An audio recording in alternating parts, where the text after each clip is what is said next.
Welcome back, Tom Talk, everybody. What's up? Let's go. What's good? The vibes. We're here. We're back, and we have a special guest. Jordan Barone is with us today. What's up, guys? Thanks How for you having feeling? Me. I'm doing good. I actually came bearing gifts. Oh, gifts. Yeah. Off the rip. Yeah. Y'all came through to my release party, so I got a shirt for you guys. Okay. Alone at the Party, June 26, 2026. So this one is Okay. Nice. Big boy, large. it's a large for AJ over there. Yes, sir. You get a shirt. And this is for Billy. There you go. Alone at the Party. Yeah. Alone Yes, at the sir. party, just so, for the visual, so y'all can see it a little better. You know what I'm saying? Yes, sir. Let's go. More Let's merch go. coming soon, so you know what's up. Appreciate you, you, bro. brother. Got you. If you guys didn't know, my boy just dropped his single, Alone in LA. You know what I'm saying? It's been a minute. Yes. It's been a minute since you dropped music. Yes. You were on a hiatus. Uh-huh. How does it feel now to be back? Great. Man, it's amazing. Yeah, the hiatus was something that I didn't plan, but it happened, and I feel like through the process, I've grown. I feel like I'm making the music that I'm happiest with and connect with, and other people connect with the most. So, yeah, it's great to be back, man. Alone in LA is just the start, so we got so much more coming. Yeah, man. You've been working hard. Yeah. Working hard. Yeah. We've been making those videos, Yeah, going yeah. crazy. Shout out to Billy, Yeah, editor, man. videographer, everything. Yeah. Yeah, bro. We got a lot in the tuck that is going to be dope, bro. Mm. Can't wait for you to show everybody what's Yes, sir. doing. Yes, sir. But I want to talk more about the hiatus. Is there like a specific reason why you were on a hiatus, or? Yeah, so I made a video kind of addressing it, but in short, I can laugh at it now, but I say it's like when aliens abducted me, because basically I had this experience where I'd fainted, never fainted before in my life, and upon waking up from fainting, I had this whole new body, whole new ailments and stuff, a lot of pain. My first time dealing with like mental health issues and anxiety, depression, things like that.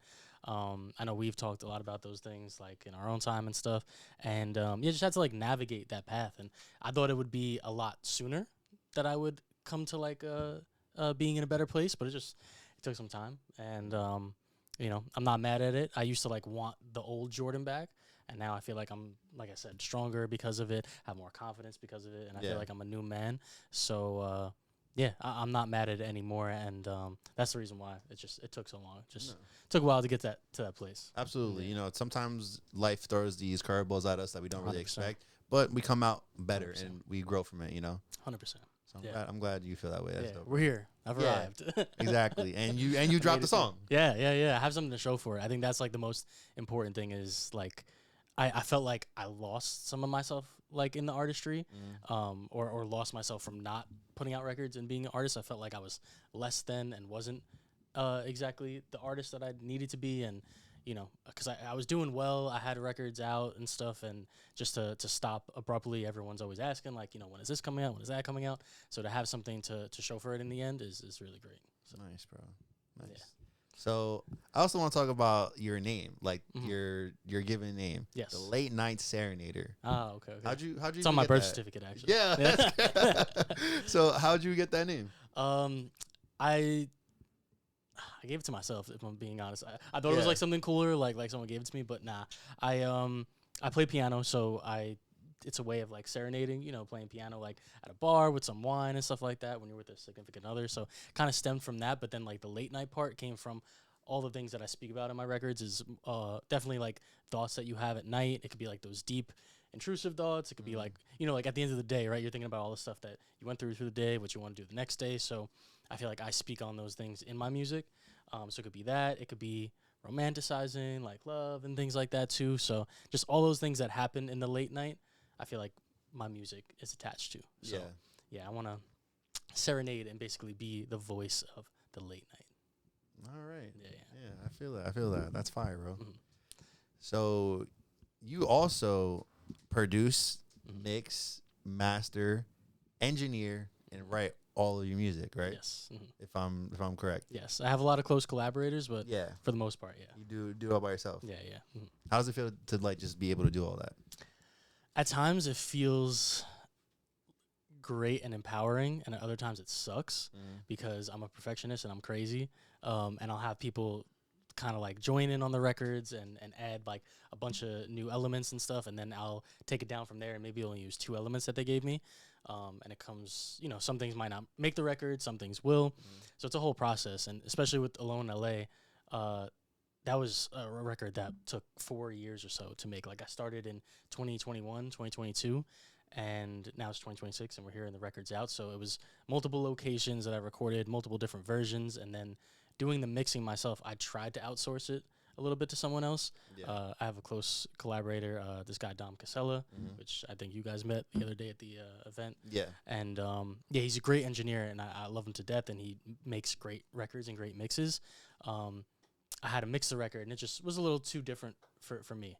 But I used some of the elements that he did, and then I applied it to myself, and 30-something versions later, now it's just like, all right, it has to come out, and now it's finally out. So sometimes it's great, sometimes it sucks. Nah, I feel you. I remember like a couple weeks ago, you're telling me like, yo, I've been up like till 4 a.m. every night, mixing, just trying to get that perfect sound. And then we got Bizarre in the back over there, but he would come through and he'd be like, yeah, nah, this mix sucks. And I'd be like, oh, damn. And I listen to the rough mix, and I'm like, yeah, it sounds better in the rough mix. Okay. So you have to start from scratch again, and just like learning too that like through the years and coming up as an audio engineer, like I've gotten good at my job, and it's like it doesn't really need much, and sometimes you could do too much. And just realizing, okay, I just need to tweak 1 or 2 things and get it right, No, absolutely. All right. So, like, with Alone in LA, you say it has 30 different versions. Why do you think that is, right? You have recorded so many artists. And they probably overthink and, like, oh, like, I want to do another take. And you're like, yo, this is good. Like, we got it. But for you, why do you think it takes so long? It's a representation of me, and I think I'm an extension of my art. So I want it to be the best that it could be. And because of that, I strive for perfection all the time. And, some vocals aren't the best to me. I feel like singing was the last thing that it's like the last skill that I gained. So I was, the engineer, the producer, the songwriter, and I started kind of like rapping a little bit, and then I realized I have a voice. So I was like, okay, I could sing. But it's definitely still something that I'm working on. And so I feel like, okay, I got to get this take right, got to do that right. And then more so when it comes to the mixing is when I'll have like 30 different versions and stuff. Like there's a famous story of like Kanye having 50 different versions of like Stronger and going to a bunch of different engineers. There's the video of Timbaland trying to like do the drums for him and stuff and get it right. And I just have a certain thing that I hear in my head, and I want it to, I want to convey it across to the people. And I think I finally got there. Okay. So I asked that question because like I often feel like sometimes the first take, the second take, or the first mix, or the second mix is good enough. Or not even that it's good enough, it's good. And so if you just put it out, you'll be moving on to the next thing. So staying stuck on something is just hindering you. So how do you feel about that? I definitely agree with that. It's something that I'm working on, man. I don't know. I hear you, though. I think I do the same thing, right? And we all do the same thing with different things that we're passionate about. We're like, oh, like, this isn't the way I want it to be, so it can't come out, right? I won't serve this food to people because I don't think that I cooked it the way I wanted it to. I won't put out this video because I don't think it's the way I want it. Like, everyone does that with everything. But if you just put it out, you'll be able to have more critics be able to tell you what they think, right? So Alone in LA is out now, and like, it's a great song. Thank you. You know what I mean? Thank you. Blood, sweat, and tears. But it doesn't sound like somebody went through 4 years to perfect it. You know what I'm saying? It just sounds like a good song. Not saying that you shouldn't take the 4 years. What I'm saying is that people don't notice those little things that you might have tweaked. And it can prevent you from putting out your art. So as someone that wants to move forward, what would you do differently? I think it definitely helps having a team. We have Bizarre again in the cut, Bizarro Beats. I have my brother, and then we have Vic, my manager, and they've kind of been the driving force of helping me finish things and telling me like, no, like it's good enough, it's good enough. And like I said, through the years of me engineering, I think my rough mixes sound pretty damn good, and they could be put out. But I'm hearing these things of like, okay, I want this song specifically to work for like film and trailers and things like that. And I know there's a certain sound that I'm going for. So I definitely got lost in it for a little bit, and that's something that I'm working on. But now it's like, okay, we're on a roll. We have some plans and some deadlines, and I think it's very important to set those specific deadlines because it gives me the pressure to get things done. And then at this point, it's like, okay, that's the best I could do at this time. And that's my offering. It's like, okay, this is the best at this time. So I think we're setting more deadlines for the future so that I can get more done because I have too many things in the tuck. It's been so long, 6 years of a hiatus, and it's like these songs need to come out, you know? Yeah. So And you spent so much time on other people's music Yeah. and, you know, doing all these things for, like, other artists, bro. You definitely deserve to pour into yourself and your artistry and, like, put out the stuff that you've been working on. yeah. I feel like I'm onto something great, and because, like I said, I know who I am as a person now because of this hiatus. Yeah. And just going through the things that I went through, it's like, okay, I know who I am, I know what I represent, and this is the music that sounds closest to what I represent and talks about the themes and everything that I want to showcase and stuff. And I think I also use the example, like with my music, I make music for the weekdays, not really the weekend. I got some bangers like here and there and stuff, but like at least these first few offerings, it's like, okay, people are going to work 5 days out of the week. They need something to play in the car. They need something to go home with. And I offer that little bit of hope. Like I connect with you and then offer that hope. And it's like, okay, you can, you know, maybe you are working that 9 to 5 and you want to do something better with your life. Like this is the song that's going to make you connect with that and stuff. So it's not for everyone. And I know that, but I think that niche audience is super important. And yeah, that's just where I'm at musically and stuff. I mean, if you feel like that, you want to connect with those people, then that's fire. Because like that, even though it's niche, those people are going to continue to support you and listen to your music. Yeah. So it's good to be a little niche sometimes. Yeah. 100%. So, you know, off the topic of Alone in LA, it has been 6 years. It is a hiatus. Who is Jordan Barone? Jordan Barone, obviously the late night serenader, but also someone who's now not afraid to be unapologetically myself. I think there's a million people who deal with mental health things and stuff. I know, like, you guys talked about it, too, on, like, the pod and stuff. We talked about it in our own time. And I think just human connection is, like, where my theories lie, basically. It's like, okay, I want to connect with people through the music, through merchandise, through whatever, just regular life and stuff. It's like I used to have this social anxiety a little bit, and now it's just like, okay, no, like, let's connect. I try to keep the good people in my life close to me and stuff, and stay away from the bad juju and everything like that. Yeah. But Jordan Barone is just someone who is an advocate for just like human, like, connection and positive energy, I guess would be the best way to describe it. So when someone presses play on your songs, you want them to feel welcomed, seen, heard. Yeah. Okay. Because that's what I've got from the artists that I connect with. I think I know, like, Drake is a big guy that you guys talk about on this podcast and stuff, but it's like we connected to those tracks.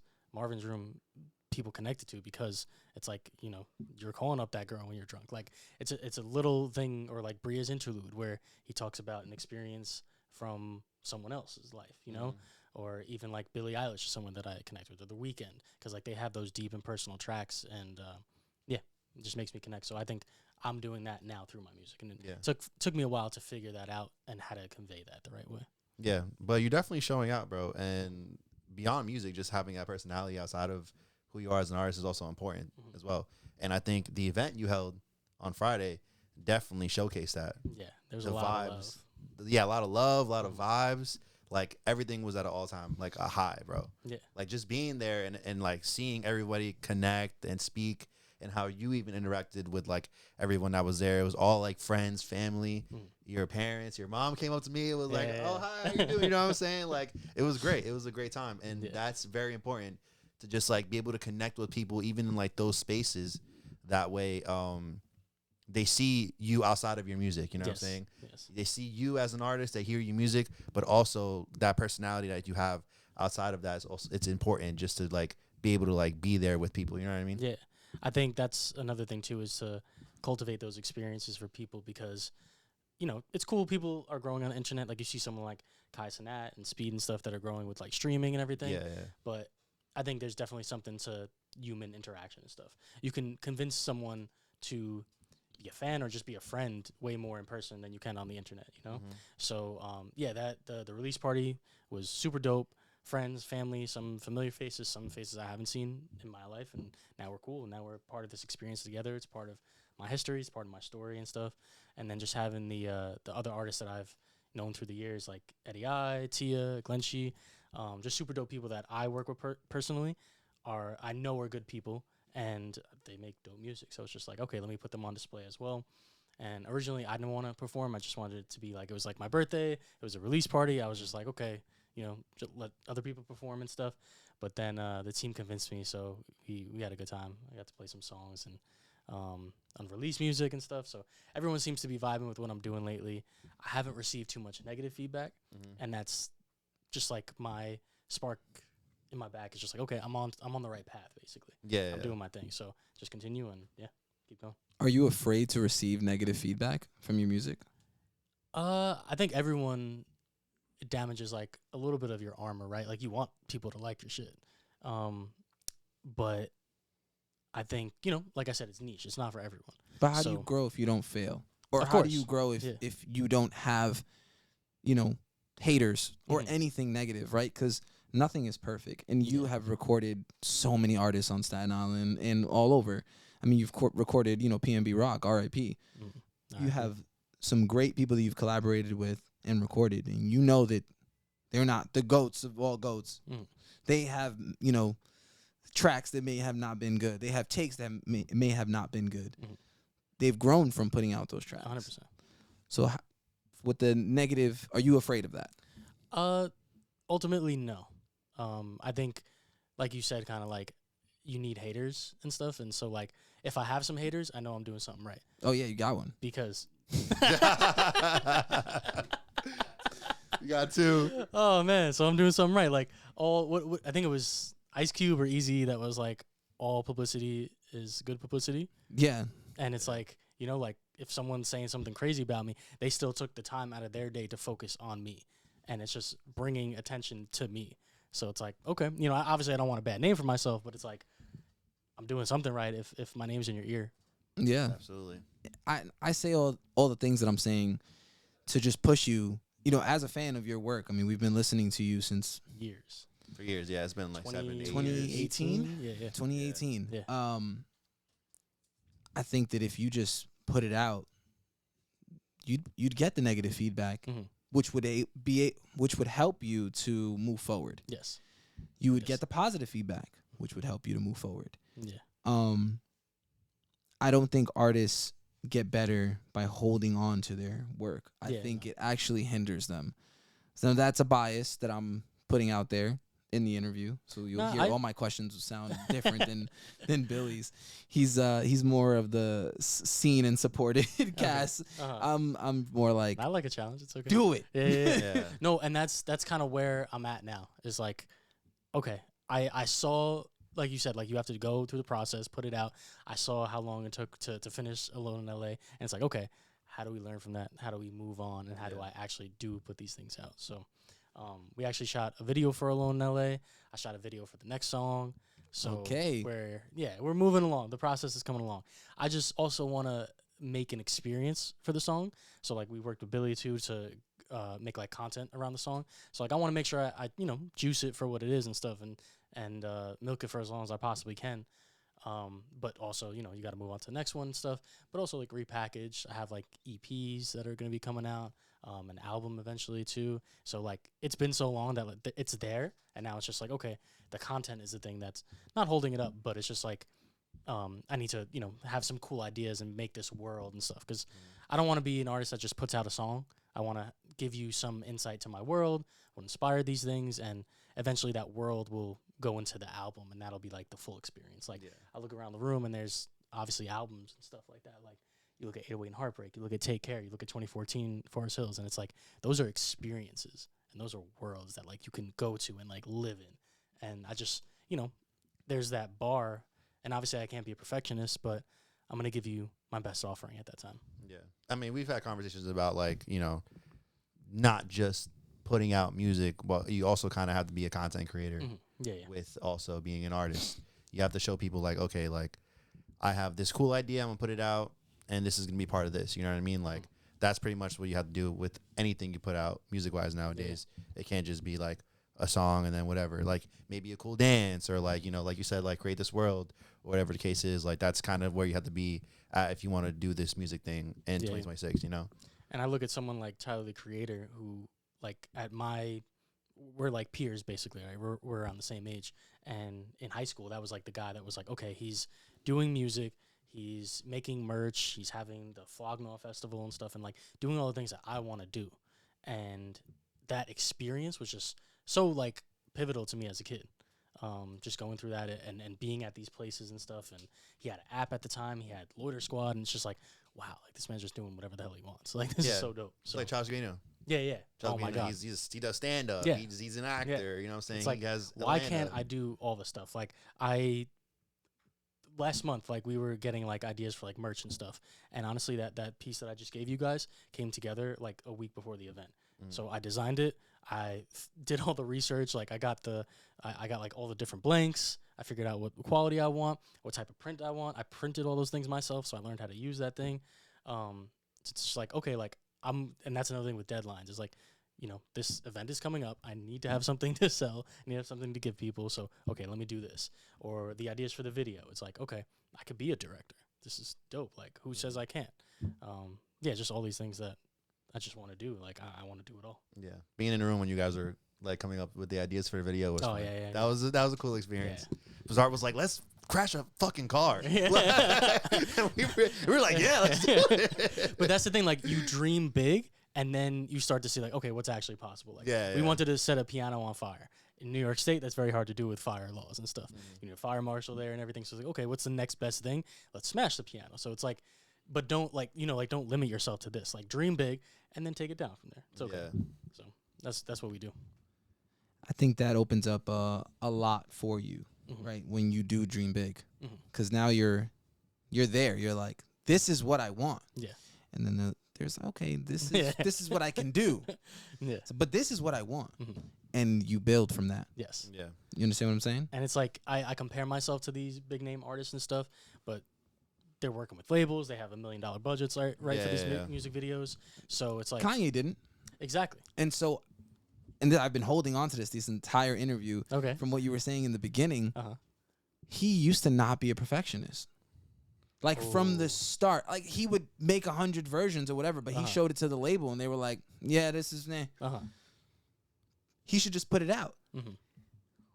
He started with, what album was that? Life of Pablo. Life of Pablo when he was like revamping it. Oh yeah, but he's a perfectionist because he's crazy where he'll make 50 different versions, but he put it out. That's crazy because he revamped it as it was already out. Yes. And made it worse. Yes. He never made 100%, it better. 100%. If you listen to the title version of I still have the leak version. Yeah. Which I don't want to listen to anything else. I just the leak version. It has certain like Vic is on Wolves, right? With Sia and everyone. You got Frank and stuff.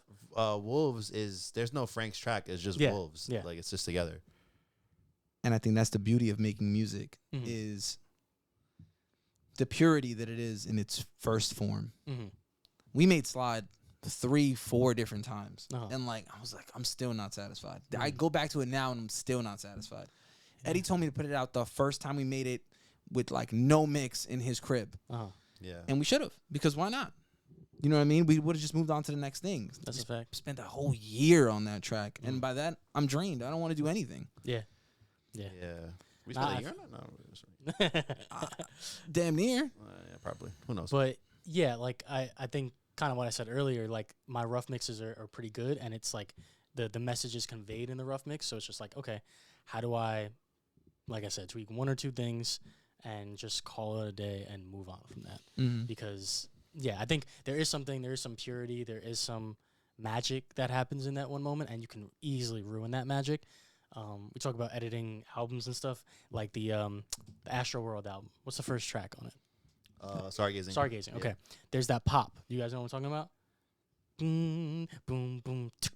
It has that little pop, like when the bass cuts out. Oh, I know. I know exactly what you're talking Mike Dean like did the mix and stuff on that, and that pop was like, okay, there's a pop on a record, like a Travis Scott record, but it became part of the record, and it's like, okay, it's there. They tweaked it after, and I was like, it's not the same. It's definitely not the same anymore. There was a vibe to it. Yeah. The thing that they did need to fix was that Yosemite Nav feature. Oh, yeah, because his voice was way too low. That, luckily, that made it better. But some things like, like, I think art, like, even like, I don't know, anytime you put out art, I think it's not yours anymore. So don't go back. Like, Alone in L.A., I'm still talking to Bizarre about it a little bit, like, here and there. But it's like, okay, it's not mine anymore. It's the world's. And it's like, I can go back and do a remaster, right? That happens, right? Remaster 10 years down the road. But, like, it's out now. It's not mine. Yeah. It's for you, you know? I don't want to get too stuck on this, but I do have an important point to make. Okay. Sorry, I got my wisdom teeth removed and I have not fucking spoken correctly since. You can't recreate, the Mona Lisa. You know what I'm saying? Once that is out to the public, that's it. That's it. That's what it is. But you can stare at it and be like, how can I make the next one better? Yes. Okay. In order to be able to stare at it and say, how can I make the next one better? You need to put it out. Yes. So Alone in LA is out now. You could talk to anyone about it and be like, man, this is wrong. This is wrong. Okay. Fix it on the next one. Yeah. Okay. And that's how you get better. I'm not speaking from an artist's perspective. I'm speaking from a perspective of just getting better at anything ever. Yeah. Right? And I speak about this on the pod all the time, like just working out. Like, I sucked at the variations of workouts that I was doing to start, right? Then they became, too easy, and then you start getting it more difficult. But now I'm trying to do the difficult things, and it's like, how do I do that? Then I did it, and I'm like, it wasn't good enough. I got to do it more. And fixated on the difficulty, fixated on getting it done as opposed to, or getting it perfect as opposed to getting it done.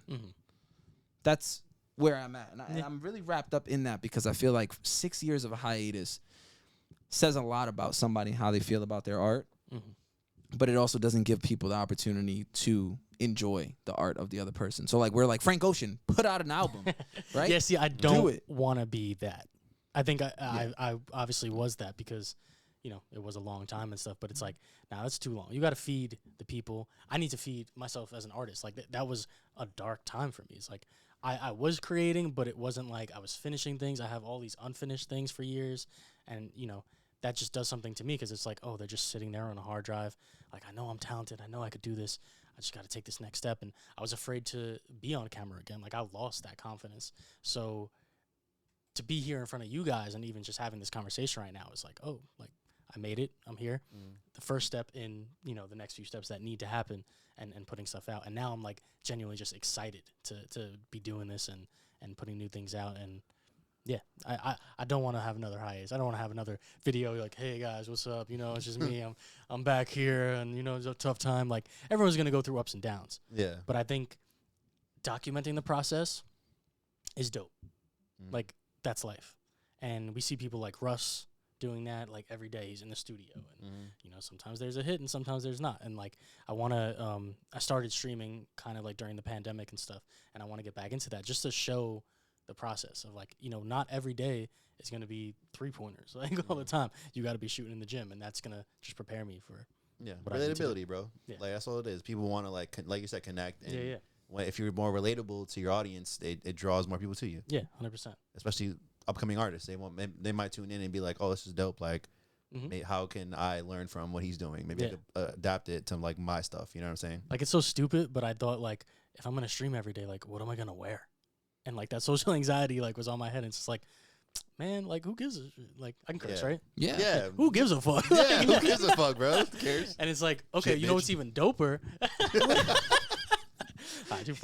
Intrusive thoughts. Sorry, bro. Sorry. Or you know what's even my bad. A deep moment here, Billy. ADHD, bro. My fault. Nah, but it's like, what's even doper is like, let me make my own merch, and I'll just wear that on stream, and it's like, okay, this is cool. I make this.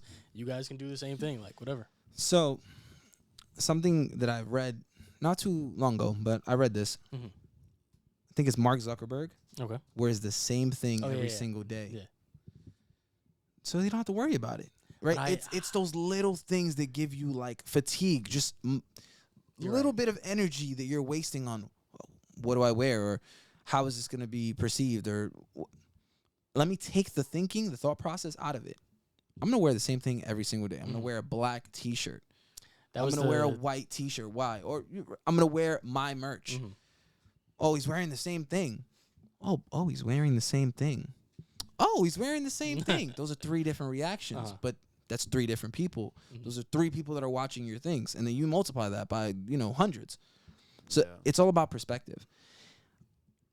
They clown on me, and they're like, "Oh, Justin, you're so negative, and you do whatever, like with certain things," because I am negative, but I also think about like the logic behind things and go, perspective is everything. Like, you're complaining about what am I gonna wear? What about? At least you have a streaming setup. You know what I mean? That's a fact. And when you start thinking in those ways, and I'm not trying to sit here and teach anybody anything, just passionate about, the topic at hand. When you start thinking about it in those ways, you're like, well, maybe I could do more. Maybe I'm wasting my time, or maybe I'm spending too much time thinking about all the little things that don't matter. I do that, right? If I don't look good in a video, I'm not posting it. But now the video don't get posted. You know what I mean? Yeah. So if you don't like how you sound in a song, but you like the song, you don't post it. I want to keep going back in circles, but you get the point. Yeah. It's perfectionism is stopping you from growing in multiple ways. You're worried about a shirt. You're worried about a mix. You're worried about how the p sounds on one of the songs, and people don't notice that. What helps is getting, I call them templates or like routines and stuff like that. Like, basically when it comes to, say, like clothing, right?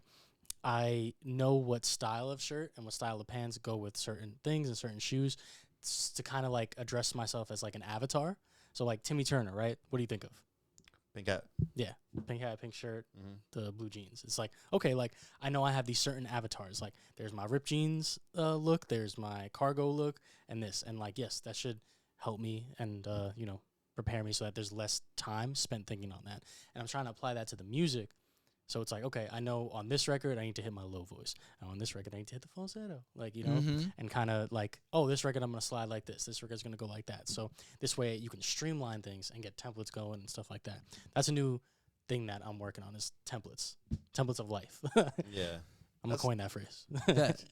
DM. Let's move forward on Lone in LA and everything because, there's more to you, right? Who is Jordan Barone? What did you grow up liking? What did you grow up doing? How did you want to become a singer? You're already pretty established, and so we jumped right into that, but we didn't tell the people, like, your story behind that. I guess because you were reborn from the aliens, but also, growing up, who are your influences? Things like that. Talk to us.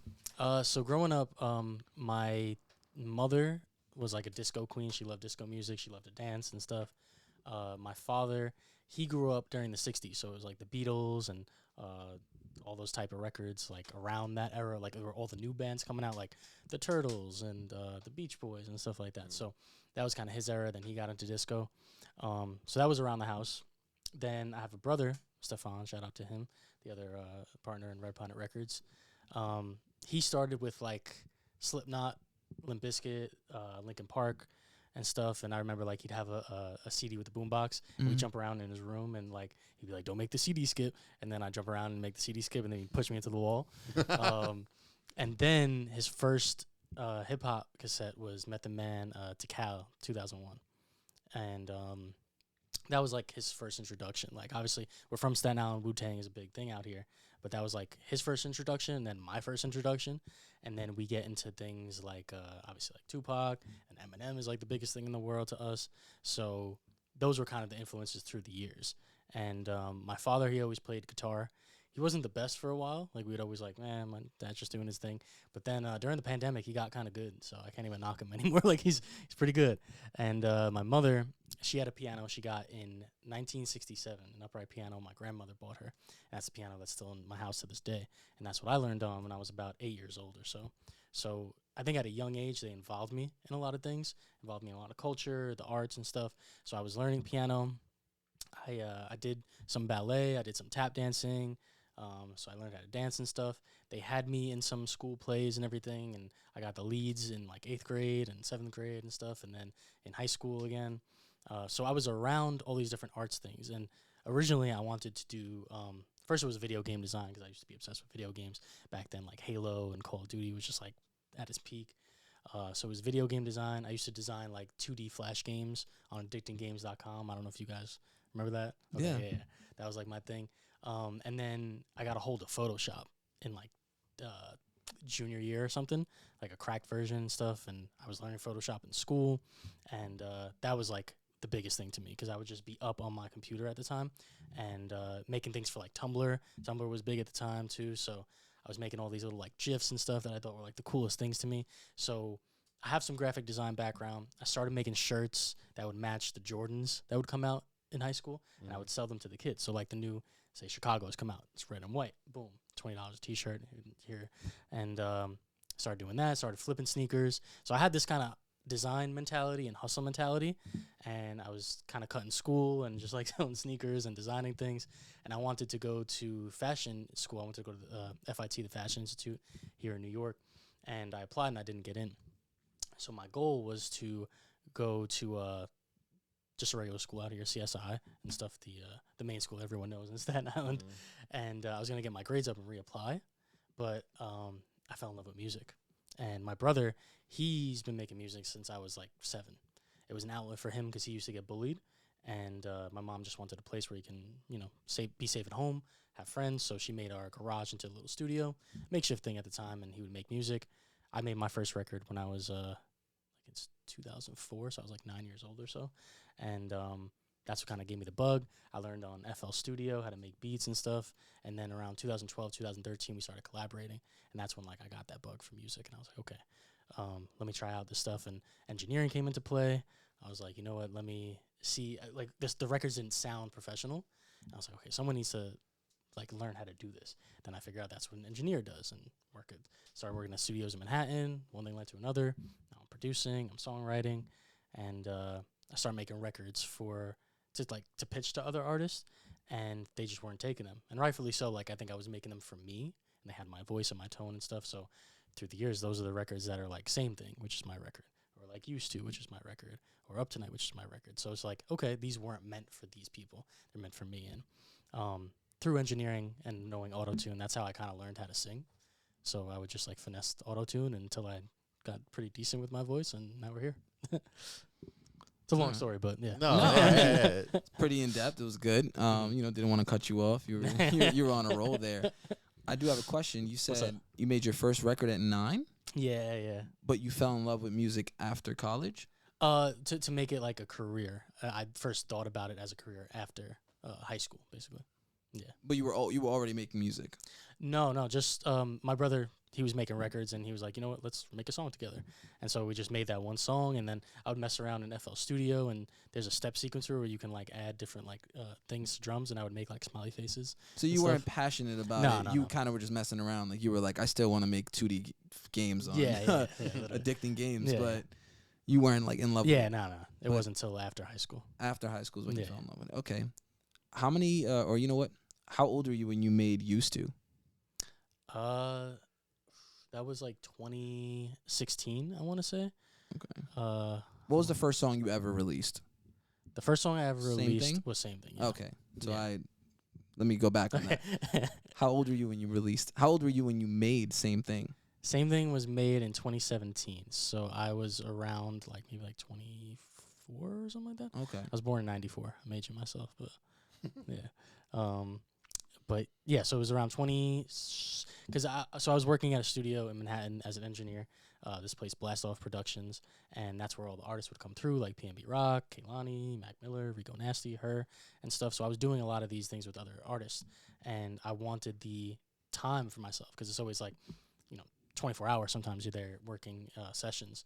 So I applied for a grant with Staten Island Artist, which each borough in New York has like their own dedicated like funding for artists, and I got $3,000. And at the time, $3,000 to me was like, oh my God, like this is amazing. So what I did was I submitted like, I want to make a project, an album. This is what I need the money for. I want to have a show and stuff. So I got the money, and I was like, well, now I need to make an album. I need to satisfy this grant. So I started working on it, and I was just like, the studio is taking up too much time. I can't do this. So I left the studio, and I set myself on like a routine. I was like, okay, I'm gonna wake up and work out for a little bit, finish up these songs. By 8 o'clock, I'm gonna be done, and then I'd have popcorn and like watch a movie every night. That was like my thing, and that's where I basically made this EP that never came out, but those singles came out, which is Same Thing, Up Tonight, Used To, and there's one that I always perform, which you guys know, which is Lay You Down, which is gonna come out soon. So yeah, that project never saw the light of day, but the songs did. So that's when Same Thing came out. Same Thing came out, I think, on June 21st, 2018. Oh, wow. Yeah. 8 years. So, Yeah. yeah, crazy, right? 8 years. Yeah. 8 years ago. Yeah. And you have 4 total songs out. Yeah, it's kind of crazy, right? Kind of crazy. No, that is insane. But that's the thing is like now it's about that time. Yeah. But the tired of crazy all thing these is the songs did so well. Mhm. Like, you were known. You know, you were performing in places and you were booked for things. Yeah. Like, am I wrong? No, No. it actually surprised me because I see like the plight of an artist and how hard it is sometimes to gain that attention. And I think a lot of it comes from my engineering background and working with a lot of artists. I was able to be in rooms and connect with people a lot easier than just being an artist. Like you see those people in the city handing out CDs and stuff. And it's a lot easier when I can get in the room. So I would always do whatever I can to get in the room. So I'm in an elevator or something like that, and it's like, you know, it's easier like, hey, I'm an artist, check my stuff out, or hey, you need an engineer, like I could record, you know. It's a lot easier of a pitch, or just being in the room and being silent for a while, and then like seeing someone struggle at the console and being like, oh, you need help over there, and next thing you know, I'm engineering the record and stuff, and then now that's my in, and now I can send an email and follow up and do this. So it was kind of my way of finessing the system a little bit. But yeah, the first record that we put out, Same Thing, it was me and my brother basically behind the scenes doing everything, and I think the video helped a lot. I shot a dope video.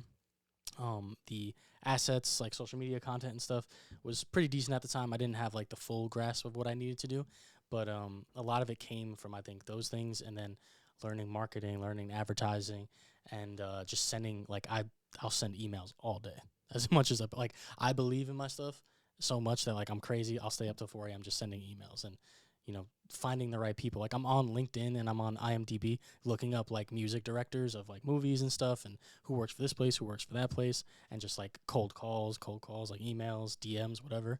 And it was just a lot of that, and somehow it got in the hands of some important people. I think it got picked up on Spotify editorial playlist and stuff, and it just did decently well. And then the people that we know in New York and stuff, the artists that I worked with, they wanted me on shows, and yeah.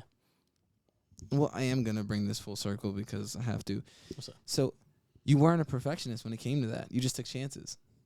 And look at where it got you. I was a little bit, but... Perfectionist how? You said cold calls. Oh, not with that, no, yeah. That's what I'm trying to say. Yeah. With marketing yourself in that time, or just, elevator pitches, or just waiting for your moment, it got you far in that short amount of time. I was very delusional and just like... Be delusional. Yeah, no. I think now there's like... I think I was overly confident maybe. I was like, oh, I'm the best. I'm better than this person.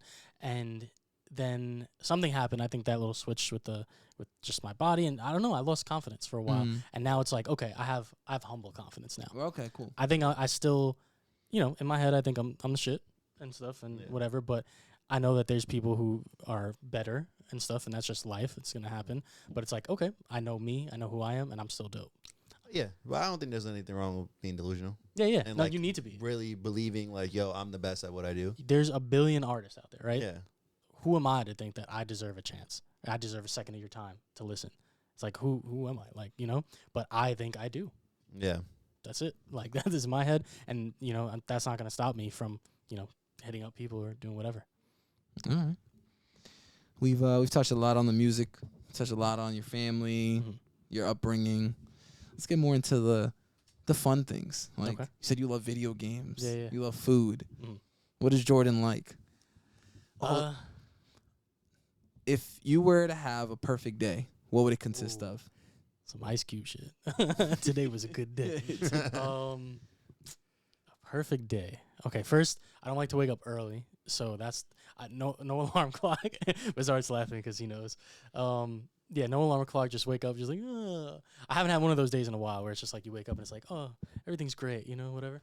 So definitely that's the first. I like making my own food. So I think just like a nice breakfast, like feast of like omelets, or fried egg, some good like Italian bread, nice Italian bread. Staten Island Italian bread is great. What else? Some apple juice. I don't know. I'm getting into like the food things now. No, that's good. That's good. That's the way you start the morning. I hear you. Yeah. Ham or bacon omelet, French omelet is a certain way. AJ, my guy, knows the French omelet. Yeah. That would be the start. Then probably just like, I don't know, maybe just going outside, getting some air. Maybe even eating the breakfast outside on a nice sunny day, just getting some air. And then probably going in the studio, just creating something to create with like no intention of like, okay, is this going to end up on the album or something, you know? And then as the night progresses, I'll probably create most of the day, and by like 9 p.m. maybe, call it a night for creating, get to video games or a movie. I have a Letterboxd account, and I review movies on there. So that's like my newest thing is like I have a watch list. I've seen about 1,000 movies, at least that I remember and have cataloged. But Fun fact about Jordan Barone. Yeah. He's seen 1,000 movies. I have 1,000 more on the watch list that I need to watch and review and stuff. And my reviews are just like right after the movie. I just need to like do it right away. Like it's not thought about too much. It's not like, you know, a full paragraph. It's like, this movie was too slow. or like, I really like when this happened and stuff like, whatever, you know? It's not perfected. Are we noticing a theme here, guys? Come on, bro. You're beating a dead horse game. You know, it's not a dead horse. You know, it's a horse that needs to get up. You know, it's crazy that you talk about perfectionism. I just realized the other day, or I was watching Dave and Benny Blanco. They have a podcast called Friends Keep Secrets, and they were talking about how TVs nowadays. He's a perfectionist, Dave. TVs nowadays are mostly formatted for people who watch sports. And there's settings that you can change on your TV to make it more for like cinema or video games and stuff. I spent like a good like hour just on my TV settings getting it right. But now the movies that I watch are freaking amazing. Video games look better, movies look better. I have my Sonos like sound bar and sub in my studio. I just love that. So I'm a little crazy when it comes to things like that. I'll get obsessed, like the t-shirts and everything. Like it was like a week of obsession. But now I know. Now I can write an ebook on it if I wanted to. But yeah, so I watch a movie or play video games and stuff. I'm not like a multiplayer kind of guy. Mm-hmm. I'm more of like a story, like God of War, Last of Us, like something like that. Right now it's Lego Batman. I love Lego Batman. I just got a Switch, so I'm playing like Hades and Zelda Breath of the Wild for the first time. Movies, I was a pussy for the longest time, and I didn't like thriller or horror for like years. And like in the past like 5 years or so, I got into it because Haunting of Hill House I watched. I think that's one of the best series ever. And now I'm just obsessed with all that stuff. And so I'm catching up on all the things that I needed to watch, like Halloween, like just the original Halloween I didn't see. Scream I didn't see. And it's like, okay, that, Hereditary, Obsession is probably like my new favorite movie. I heard it was so good. Oh my God, it's amazing. Watch that. Yeah. Amazing. So yeah, for me, it's just a day around my house, to be honest. No, I mean, but you know, that shows like what you like. So like, you know, in asking you that question, you're like, okay, like I like a good breakfast. I like fresh air outside. Yeah. I like to create, and then I like to wind down by watching movies. We also found out that you review movies, which I think is fucking dope as fuck. Yeah. Follow me on Letterboxd at Jordan Barone. What's your favorite video game, like of all time? Okay, so I said I like story games, but I think from a child, like just like nostalgia, there's some arcade game aspects that I really like, and one of those games is Tony Hawk. Okay. Yeah, I bought they remade Tony Hawk 1 and 2 and 3 and 4, and I bought it on PS5, and I recently got my Switch, and I bought it again on Switch just because I want the handheld aspect and taking it wherever I go. I have a emulator, like a handheld retro gaming console. I played all the old ones. My favorite is Tony Hawk's Underground. Then I'd say Pro Skater 4, then 1, Underground 2, and then 2, 3, 4, and whatever. But like, it's just so nostalgic because I had it when I was a kid. But also, it's arcadey where like you can just play it. Like you could just do kickflips all day, and like it's fun to me. I don't know. I just love it. Like it takes like, not to say it takes no skill, but like You can just sit there and just fucking. Oh, all day. Yeah, just all day. That's it's not like skate. Skate, you kind of have to like. Yeah, you gotta know. I'm not a skate fan. I tried the new skate, and I used to play the old skates, but it's like it's too realistic even. And I think the arcade aspect of a Tony Hawk game just like is so fun. Like there's a combo system, there's points, and like the maps are just so well designed. Like they're turning like regular architecture into like grinding rails and stuff like that. And it's so simple. It's not like the most insane graphics or anything or story mode. It's like the stupidest shit happens in the Tony Hawk game. Like, yo, my car needs to get out of here. Just grind the rail and you'll open up the garage. And it's just like, all right, but it's fun. I don't know. I love it. Yeah. Simplicity is like, it sells and it also is the best. Like they've made things so complicated now. Like if you play sports games, I literally don't want to be able to do everything that they do in the NFL or in MLB. I just want to be able to have fun. You know what I miss? NBA 2K6 with Shaq on the cover. Because it was so simple. They had a shot stick, or you could press square or whatever. And now it's like you got to use this and dribble and sideways. And it's crazy. Yeah. And I think simplicity, one of the best things that I saw like a documentary on the guy who made Super Mario. And you play Super Mario and like the original one, like the first thing that you know is that you got to move to the right. You don't need any directions or anything. You don't need no instructions. You move to the right and you go to the left. You can't go back. So I have to go to the right. Oh, someone's coming at me? Obviously, that's a bad thing. You got to jump on that. And it's like simplistic and forward. And yeah, I love that stuff. Yeah, I think nowadays gaming's taking a toll where like a lot of games now are like open world. Yeah. So many side quests, so many things. Like to an extent, this can be really cool, right? Like I could basically do whatever the fuck I want, like in like an Elden Ring type game or whatever. But also, like, I appreciate linear games. Yeah. I appreciate games like God of War. God of War is pretty linear, right? It is. It's like semi-open, right? Yeah, it's like but semi. But it's so good. It's still like linear, like you know what I'm saying? Or I used to play like Final Fantasy 16 when it dropped a couple years ago. That's pretty linear. You know what I'm saying? Like nowadays, like. The only exceptions I'll make is like Breath of the Wild, Tears of the Kingdom. Okay. Like those games are open world, but like I can get into it. The thing is with that, like our mutual friend Eddie I, like he always gets mad at me because he'll tell me to play an open world game that's like super crazy, like Skyrim or Fallout. And I've played those games before, but it's like there's so much to do that this is going to take up so much of my time, and I know it is because I'm going to get addicted. That's just how I am with these games. Yeah. So I just won't even do it. I won't even touch it. Because I know that's going to take up so much time. Absolutely. Yeah, Skyrim is a game where, like... Oh, you could do everything. You could do literally everything. And then there's, like, the modding world and stuff. And it's just, like... And there's the people who... the role-playing thing. Oh, my God. Where someone just, like, works at a shop and that's their thing. I don't get that. Yeah. I don't get that. They do that with GTA, too. Role-playing in Skyrim. Yeah, this shit is funny as hell, though. GTA 6, though? I got to pre-order it. Pre-order it. Talking about streaming, I'm going to just be inside. Like, you're not going to see me. I'm just going to be streaming it. I'm not even going to be talking. I just want to play GTA 6. Yeah. We're just going to be gone.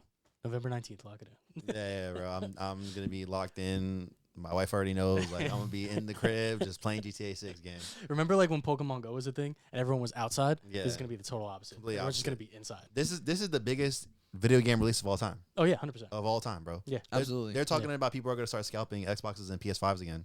Yeah, probably. Because now people are gonna want to buy them. Yeah. I'm so hyped though. Yeah. People are gonna be calling out of work. Yes. Me. Me. I'm people. You're unemployed. I could be works people. For me. I could be people. I don't like the way you said that. I had to stand up for him in that. Word. He said I'm unemployed. Listen, bro, they don't know that. Yes, they do. Oh, they do. Yeah. We literally talk about it on the pod. Oh, they know. Yeah. Real quick, just on another game that you said, like my favorite game.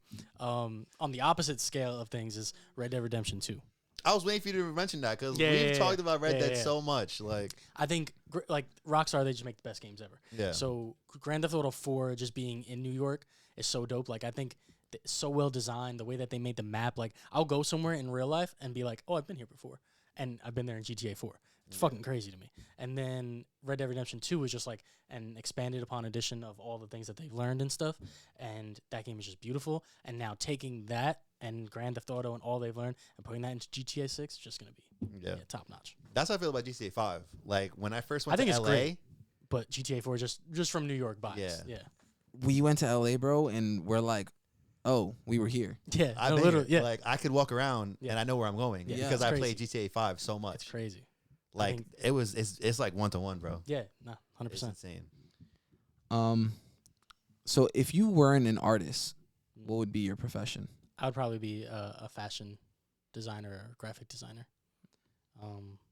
There was a show back in like the late 2010s called How to Make It in America, and I love that show. And it has like this hustle about finding the pieces of like your brand and what you want to put together and stuff. And I love fashion, not high fashion, more of like streetwear and stuff, and especially sneakers. I have about like 500 pairs of sneakers. Like I love my Jordans, my Nike Dunks, SBs, and everything. So just making fits and putting that. I think that's why it's hard for me to spend time making a fit or whatever. But the avatar thing helps me. But I'd probably say fashion. I'd end up in fashion. You have 500 pairs of sneakers? I do. How many pairs of feet do you have? 2. No, 1 pair. Wow. I meant 2 feet. My bad. Wow, 2 pairs of feet. I just want to see. You guys don't have 2 pairs of feet? No. No? Okay. No. That's not Okay. normal. That's how you get places so fast. He's galloping. He's the horse Yeah, that I'm absolutely. trying to beat. Pause. Hey, yo. Hey, listen, man. There's gonna be a few moments like that happen. There always is. All right, let's get to the food. Okay. Top 3 foods of all time for you. Top 3 cuisines of all time. Oh, okay. That's perfect. I already know the answer. So that's usually like if I was going out on a date with someone, I usually ask them like what their favorite cuisine is or to give me 3 because like everyone loves food. Everyone wants to eat good food. And my Google Maps I have like saved pins of like New York, Brooklyn, Staten Island, all around, even places I've been like around the world of all the places I've been or need to go. And so wherever I am, it's like, okay, I can find food. And I'm like a fat ass because of that. Because like, not even a foodie. I just call myself a fat ass. Because it's like, okay, like wherever I am, like I'm gonna get something good. But top 3 cuisines, Asian food is first for me. Asian cuisine, that could be anything from Vietnamese to Japanese to Korean, Chinese. But wonton soup is probably my favorite thing. Like it's my cure for everything. Love my wonton soup.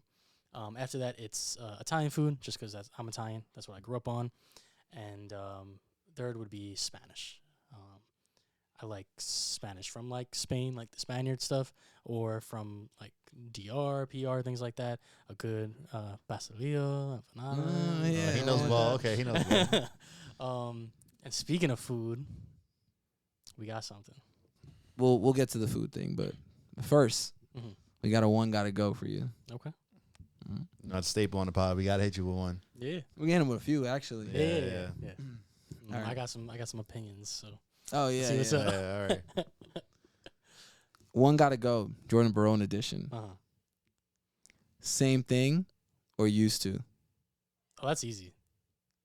Just because I was figuring myself out at the time, and I come from like a rapping background, but I'm not like a rapper, so I would just say used to's gotta go. Just because I don't like rapping, I like singing. You're still rapping to this day though. I like how like melodic flows. I wouldn't say like that's like yo me doing this da da da da. It's more like But that's kind of how used to is. Exactly. Yeah. All So right, wait. I just One gotta go. okay. Alone in LA or same thing? That's a tough one. Recency bias. I don't know. What's your answer? Recency bias. I'm gonna say. Actually, no. I think Alone in LA has to go. Yeah, nostalgia wise. Yeah, Alone yeah. in LA. I'm sorry. Just because same thing was like I remember when it dropped and like when we listened to it like back in the day, like I was like, oh yeah, this is one. This should go. You got a drink? I could just have both of them. I don't know. Yeah, same thing is just more palatable. It's easier to listen and stuff. But Alone in LA is just like where I'm at in life. I think it just represents me, and it's like so unique and different. I'm gonna have to throw out same thing.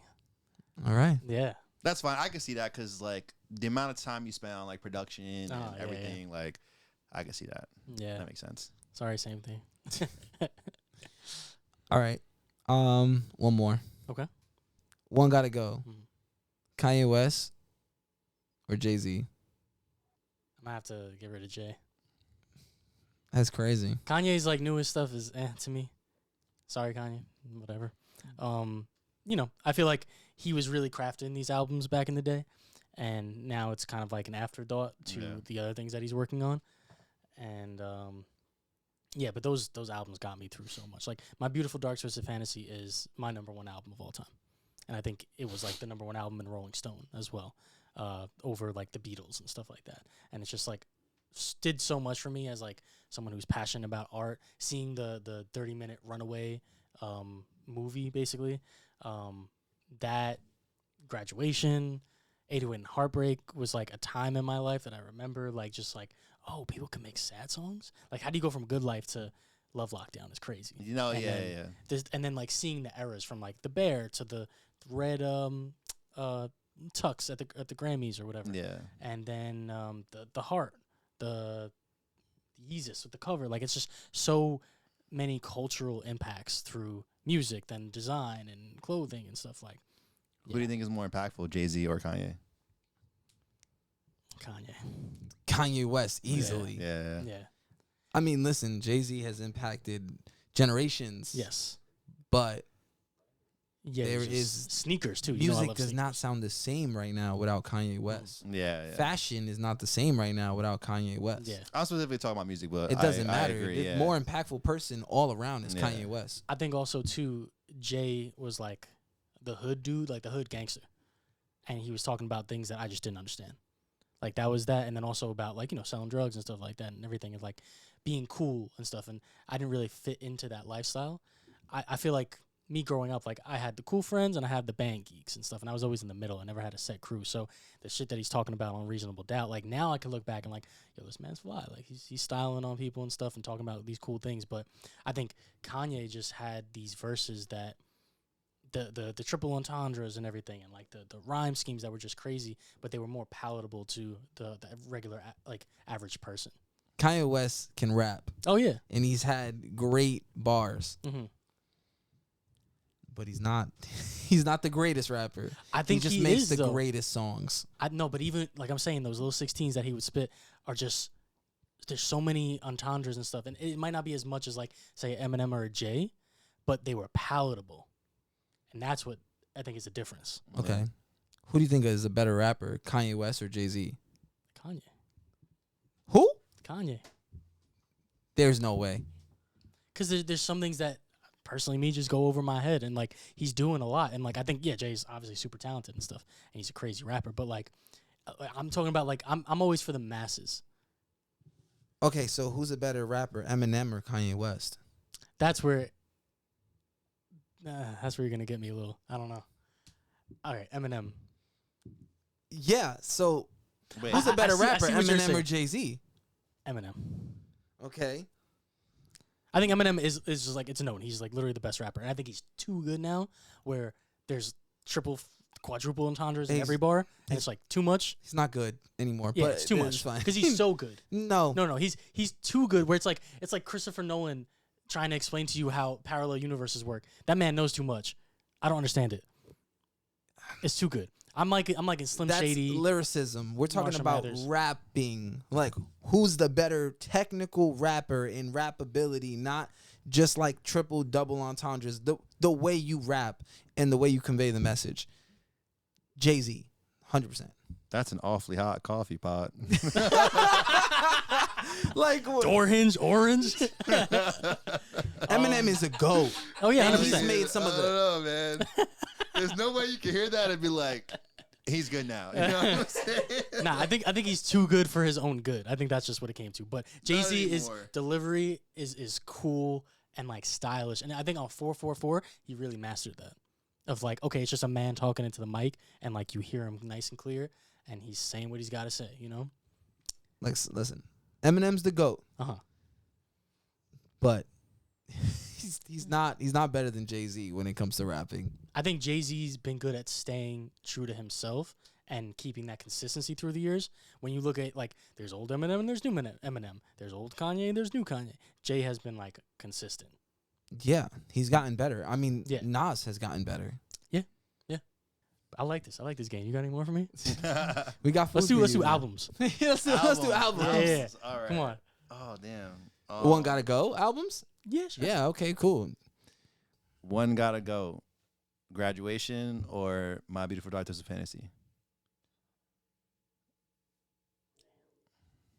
That might be the toughest one because I have memories attached to those. Because Stronger came out. I'm gonna age myself again here. Y'all remember dial-up, right? Dial-up internet. Mm-hmm. You made it look like you don't know. Yeah. I just didn't know what you were talking about. Okay. Dial-up internet. Dial-up internet. Yeah. So that was like AOL Online back in the day. You mean AOL something like yeah, that? Yeah. Slow internet. Yeah. After that, you had it wasn't DSL. That's crazy that was the name, DSL. Yo. But it was dial-up, then DSL, and now we get like Fios and everything like that. So I was on DSL at the time, and it's still slow. Like this is like YouTube is still like it's 2008 or whatever, right? Stronger comes out with the music video.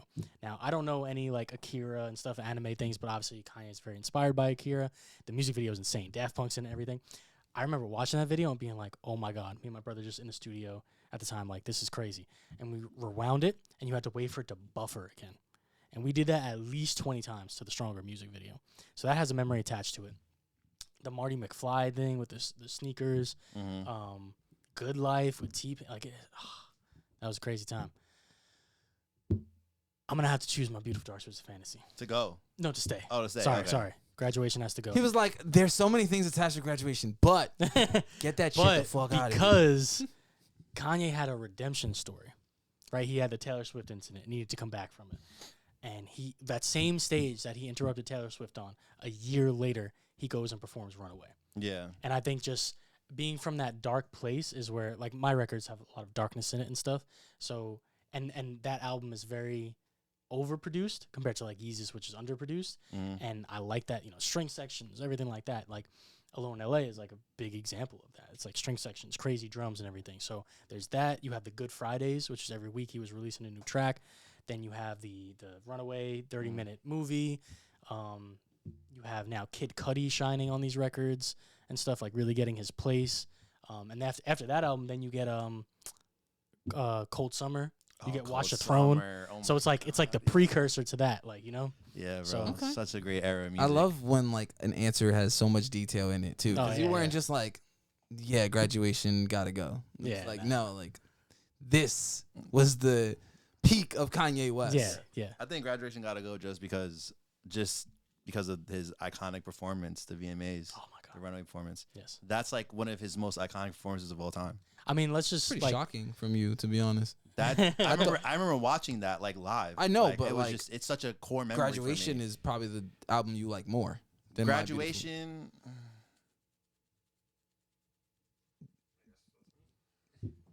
I don't know. But like, let's just call a spade a spade. Like, I shot a music video that has ballerinas and stuff, and that'll be coming out soon. And it's like, where'd I get my inspiration? Well, that's why we said Kanye's impactful. Yeah, nah. Yeah. You can't deny that. No matter how, whatever he's doing now, the things I don't agree with, like, just those years were so pivotal to, like, me, and, yeah, nah. You can't cancel him. All right. Let's, I mean, yeah. All right, let's get to the food. Okay, let's bring it out. So, wait, before we reveal, so I wanted to bring something, because I know we're all foodies here. I know AJ especially.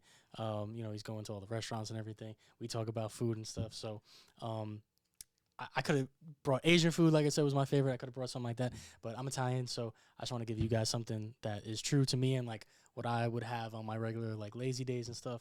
So now we can bring it out. we might have to assemble this a little bit if you don't mind making a mess on this table. Yeah, no problem. So let's reveal. You can do it. Okay, yeah. Let's get this. Let's get this. Okay, and then let's get this. And then they're looking at it like, what? Oh, okay, that's wow. You got so, bread?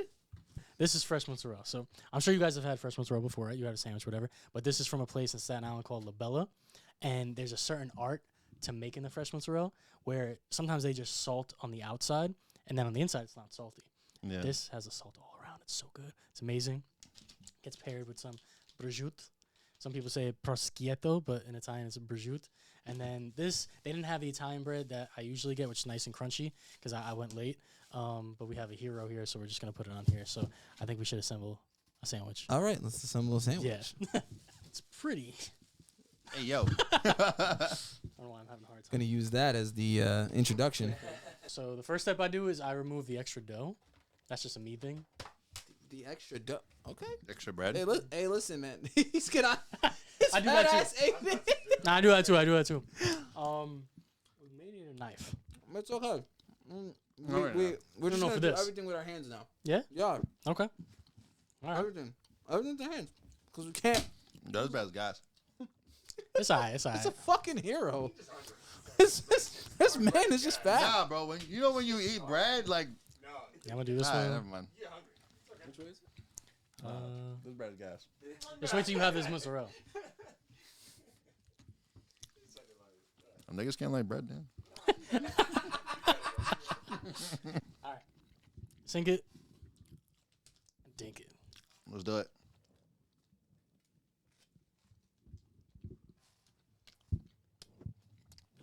Wow, fucking good. That is definitely the best mozzarella I've ever had. Yeah, I know. Where's this from? La Bella. La Bella. La Bella, Staten Island. Yeah, absolutely free promo. This is gas. The prosciutto's from there too. Mm.